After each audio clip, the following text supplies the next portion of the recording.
We live in a world obsessed with wealth. We track the billionaires, the old money dynasties, the sprawling estates, and the quiet luxury of the elite.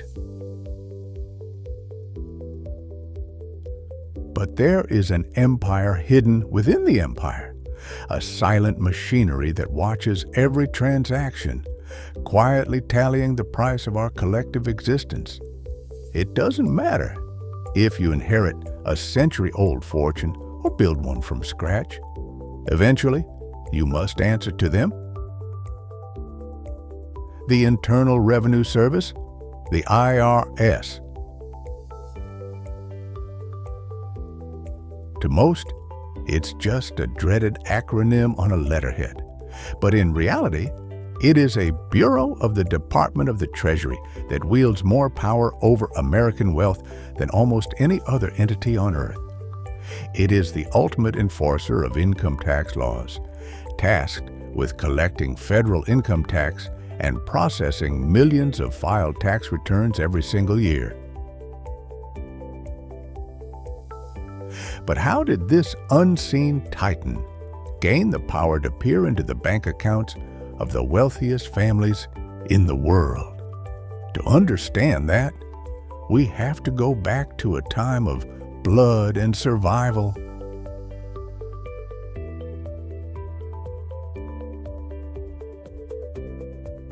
Disclaimer: this content is for educational and informational purposes only and does not constitute investment advice. If making investment decisions, please consult a qualified financial professional. Before the mid-19th century, the federal government was financed quite differently. There were no income taxes. Wealthy merchants and citizens moved their money freely. The state survived almost entirely on external sources, mainly through custom tariffs on imported goods. But in 1862, the nation was tearing itself apart. The Civil War was consuming lives, resources, and vast sums of capital. Abraham Lincoln and Congress realized that tariffs alone couldn't fund the survival of the Union.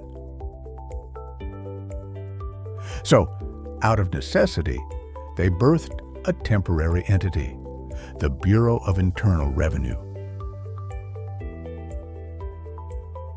It was meant to be a wartime band-aid, but power, once established, rarely liquidates. Today, that temporary wartime fix has evolved into a permanent apparatus designed to maintain critical government functions.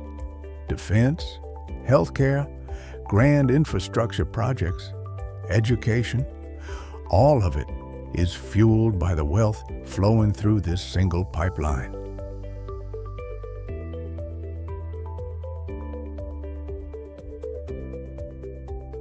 To understand its reach, you have to look at the 5 pillars of its operation. First, there is tax collection and enforcement, the front line.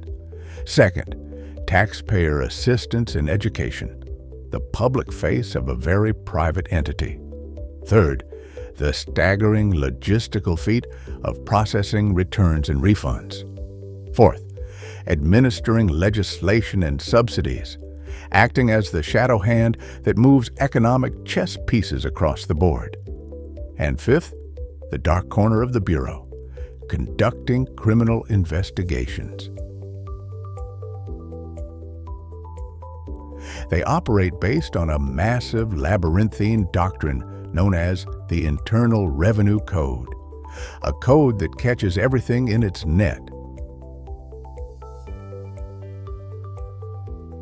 If you earn money, they take income taxes, levied heavily on the annual earnings of individuals, investments, and the profits of corporations.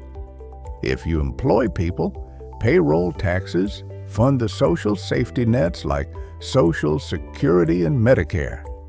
Even the quiet luxuries, gas, airline tickets, fine tobacco, and vintage alcohol are taxed indirectly through excise taxes. But perhaps the most poetic of all are the estate and gift taxes, a tax on the very passage of time. The estate tax ensures that when a wealthy individual passes away, the transfer of their accumulated empire to an heir is weighed and measured by the state.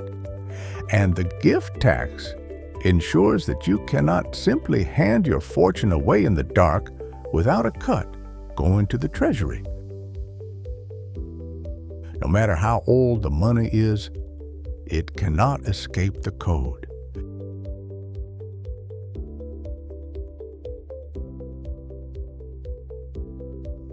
So, who commands this machinery? At the absolute apex sits the Commissioner of Internal Revenue. This isn't a political position easily shifted by the winds of change. The Commissioner is appointed by the President of the United States for a strict, uninterrupted 5-year tenure. But the day-to-day operations, the actual movement of the gears, happens just beneath the surface. Modernized to be efficient, the running of the IRS is split between two distinct deputy commissioners. One manages services and enforcement, the other oversees operations support. Under them, a council of chief officers commands the specific arms of the empire: the Chief Tax Compliance Officer, the Chief Taxpayer Services, the Chief Operating Officer, and the Chief Information Officer, who sits on a mountain of digital data detailing the financial lives of hundreds of millions of people.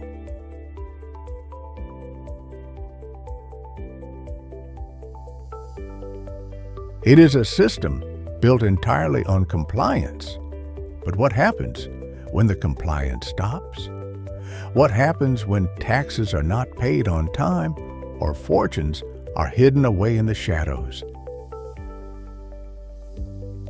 The machinery strikes back, not with loud declarations, but with a quiet, devastating efficiency of law, penalties that compound, interest that grows like a disease, asset seizures, liens, and ultimately, legal action and criminal prosecution. Wealth buys comfort, status, and influence. But in the grand design of the modern world, even the most powerful dynasties must remember one simple truth: the silent empire always collects its due. Tony's Wealth Secrets: uncovering the stories, strategies, and mindset behind lasting wealth.